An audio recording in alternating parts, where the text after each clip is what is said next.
இதுதான் gate whiskers, பூனை மீசம்னு சொல்லுவாங்க. இது வந்து லிவருக்கு வந்து ரொம்ப நல்லது. பாருங்க எவ்வளோ அழகாக இருக்குன்னு, அப்படியே பூனை மீசை மாதிரியே இருக்கும்.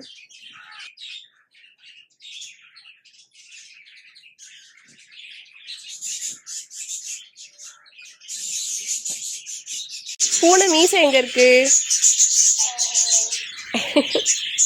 பூனை மீசையா அது? பாப்பாக்கு பூனை மீசை வைப்போமா? வைக்க வேணாமா?